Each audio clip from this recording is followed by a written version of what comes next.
The Boys é uma das maiores séries dos últimos anos, mas ela também é um enorme fracasso. Eu sei que essa frase parece estranha, já que a série teve um sucesso financeiro absurdo e virou um fenômeno cultural. Mas a verdade é que ela tem um problema gigante. A série prometeu uma coisa pra audiência e, conforme os anos passaram, ela entregou outra completamente diferente, traindo exatamente aquilo que ela tinha se proposto a ser. Eu sou o André Con, seja muito bem-vindo ao Conversando, e hoje a gente vai falar de como The Boys enganou todo mundo e se tornou aquilo que ela exatamente criticava.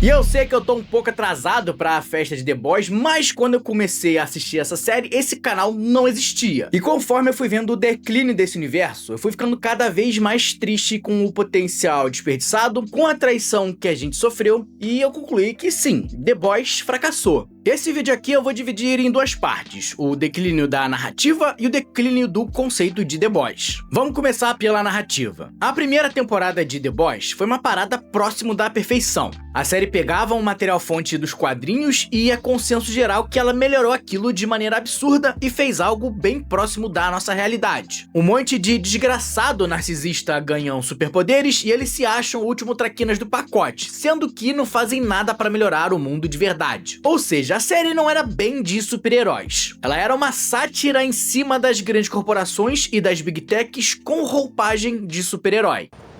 Ain't it obvious?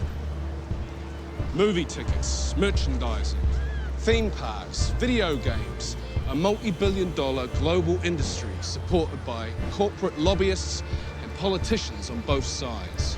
I love Vought as much as you do, and I can do more.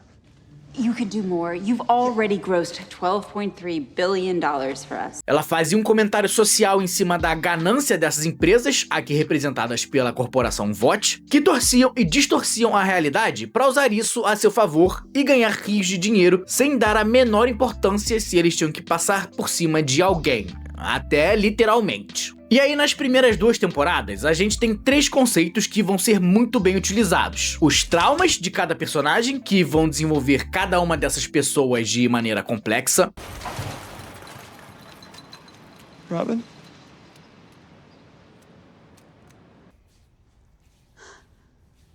Whoa, hey, look, you're gorgeous. I'm not talking about sex, just a little bit of pulse.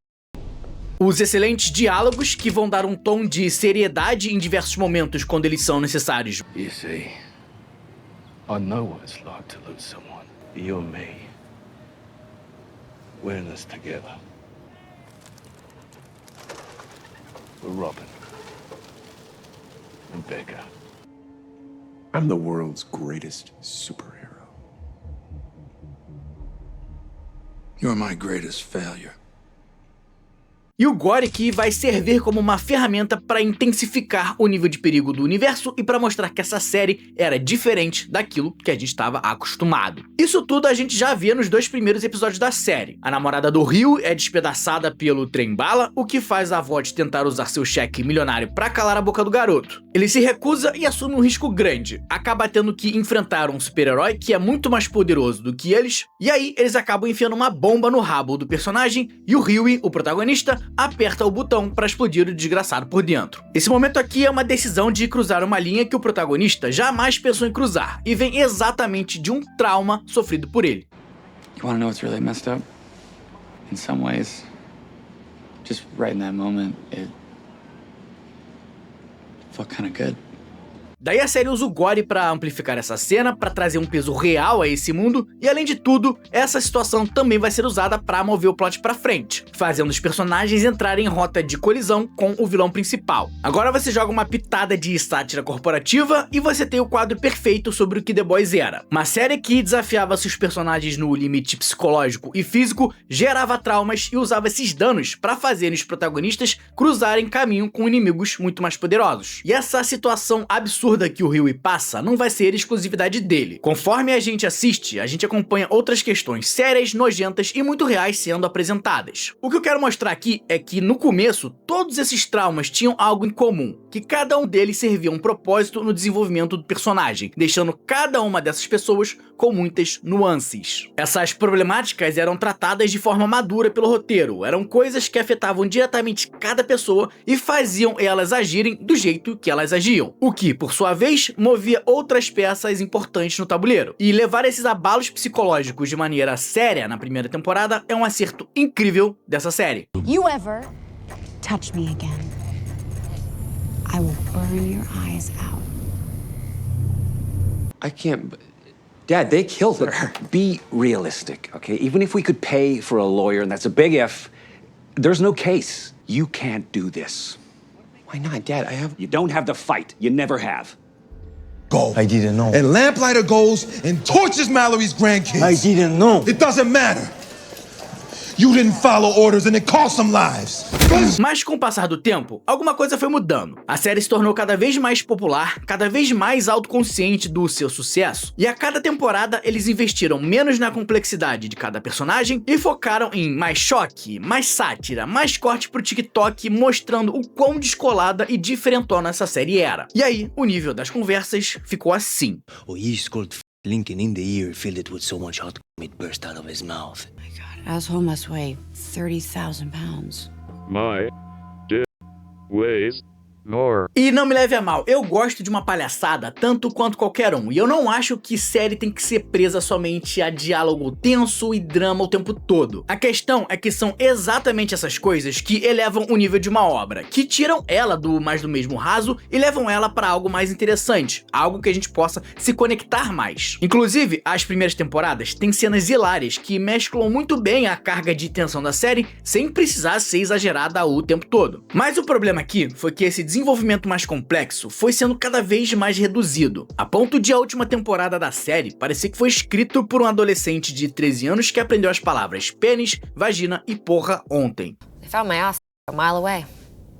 Do love pussies all over your pathetic worm face. Oh, baby. Isso transformou os personagens de The Boys em cascas vazias, sem conteúdo. Enfiaram a fórmula do olha pra mim, eu sou super descolado, eu falo palavrão em todos os personagens, a ponto de eles parecerem quase idênticos uns aos outros. Esses diálogos toscos, eles são apenas um sintoma dessa doença, que vem da decisão de abaixar o nível de complexidade de tudo. Os traumas que eu elogiei por serem levados tão a sério no começo, são um outro exemplo claro disso. Se antes eles eram usados para estabelecer motivações, o psicológico e as ações do personagem, depois eles passaram a ser usados simplesmente para chocar. Seguindo essa tendência de esvaziamento de complexidade, na quarta temporada a gente tem aquela história da mulher que troca de aparência e assume a identidade da Luz Estrela. E não só a aparência, ela assume toda a personalidade, pensamentos, memórias, tudo da sua vítima. Depois ela vai pra cima do Hughie que, sem saber quem era essa pessoa, pensando que era de fato a sua namorada, transa com ela. E como aqui a série já não tá mais preocupada em desenvolver absolutamente nenhum aspecto minimamente mais complexo de nenhum personagem, esse evento traumático vira somente uma DR da Luz Estrela com o Hughie, que ainda é culpado pela namorada por não perceber que não era ela. E ok, ela também tinha passado por uma situação traumática e a reação dela ali não foi a ideal, isso acontece. Mas como a série simplesmente não traz depois nenhuma outra cena deles conversando, ela se desculpando, dizendo foi mal, pô, exagerei, deve ter sido traumático pra você também, o que a gente fica é com isso aí. Um trauma que deveria ter abalado a confiança do Hughie pra sempre nas pessoas, reduzido a uma DR sem resolução. Ainda tem aquele outro momento lá que a série faz o que ele faz com a história do Tech Knight. O personagem tá lá literalmente pedindo pra eles pararem e eles continuam fazendo o que estão fazendo. E se você tiver na dúvida, sim, é mais uma relação não consentida. E o mais louco aqui é que essa cena é pra ser uma cena de comédia. Ela é tratada com uma leveza incrível, novamente sob aquele manto do olha só como nós somos diferentes, nós somos muito descolados, a gente fala palavrão, a gente não tem medo. Pra mim é muito evidente como no começo a série tratava os traumas de cada personagem de uma maneira e conforme ela foi se alongando, ela foi esvaziando essa complexidade. E por que que The Boys seguiu por esse caminho? Bom, a parada é que alguém lá na Amazon percebeu que o choque na audiência, que era uma ferramenta usada pra engrandecer a série, na real também podia se sustentar sozinho como sendo o carro-chefe desse universo. universo. Que mané trauma, desenvolvimento de personagens, trama que respeita as próprias regras do seu mundo, que nada. A nossa audiência ama o choque, então, se é isso que eles querem, vamos dar isso pra eles. Gore, sangue, xingamentos, palavrões, violência irrestrita. Cada temporada, a série quis esticar a corda cada vez mais pra sempre poder render aquele "nossa, você viu o que The Boys fez?" E repito, o problema não é usar isso, eu acho que isso aí era muito bem utilizado na primeira e na segunda temporada. A parada é que essa coisa mais grotesca das primeiras temporadas, ela era usada pra construir um mundo, pra situar a gente nele, e principalmente pra evidenciar o perigo que era estar perto de um super-herói, no caso específico do Gore. Essas cenas eram usadas pra mostrar o quão frágeis os humanos são, a diferença de poder entre uma pessoa comum e um herói qualquer. Mas com o tempo, isso foi ficando banal. Era peru explodindo pra cá, cu explodindo pra lá, peru gigante, saco gigante e mais um monte de coisa que, no fim das contas, não servia nenhum propósito a essa narrativa, a não ser fazer um choque. Não servia como alívio cômico porque a gente só vê isso e, portanto, fica repetido. Não servia pra engrandecer nenhum embate porque depois de um tempo todo mundo vira super-herói e o principal vilão, na realidade, nem tá preocupado com os seus principais inimigos. A série ficou cada vez mais rasa, cada vez mais repetida e, de pouquinho em pouquinho, ela se distanciou cada vez mais do que ela tinha prometido quando estreou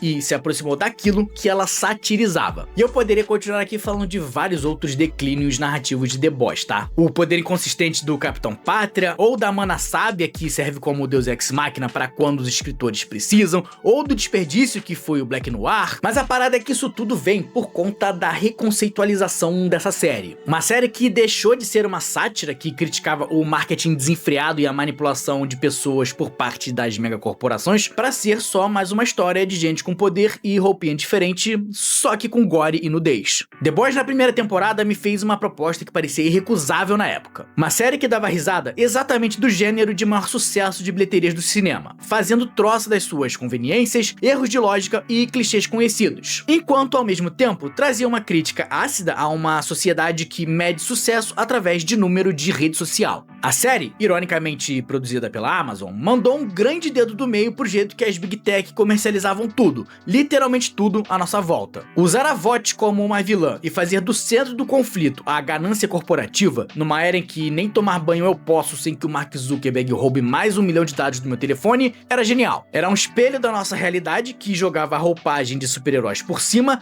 mas trazia uma história mais pés no chão e que eu até mesmo me sentia representado por alguns dos personagens ali. E se acreditar que isso era honesto e não somente mais uma maneira de extrair dinheiro de mim é ingenuidade, e é mesmo, tudo bem, eu tava feliz em ver alguém falando sobre isso enquanto eu me divertia com a pancadaria. Mas quanto mais essa série cresceu, quanto mais dinheiro ela fez, a série foi ficando cada vez mais vazia e ao mesmo tempo ela se tornou o grande produto de propaganda do Amazon Prime, aquele produto que fazia você assinar o streaming, nem que fosse pelo menos por uns 2 meses. A série se tornou uma mega franquia, deu luz a um spin-off que você também precisa assistir pra saber quem diabos são essas 2 pessoas no penúltimo episódio da série principal, além de uma animação, e ainda tem um outro spin-off aí programado pro futuro. E a maior ironia no final é essa: The Boys, que se propôs a ser uma série cheia de nuances, acabou se tornando a grande superficialidade imposta pelas Big Techs que ela mesma satirizava no começo. Uma série que abriu mão das suas construções psicológicas, das suas críticas e da sua profundidade em favor de se tornar mais uma mega franquia, mais um mega universo de heróis com poderes inconsistentes, com pouco ou nenhum desenvolvimento, preocupado somente com como a gente pode engajar mais esse público, como a gente consegue viralizar mais,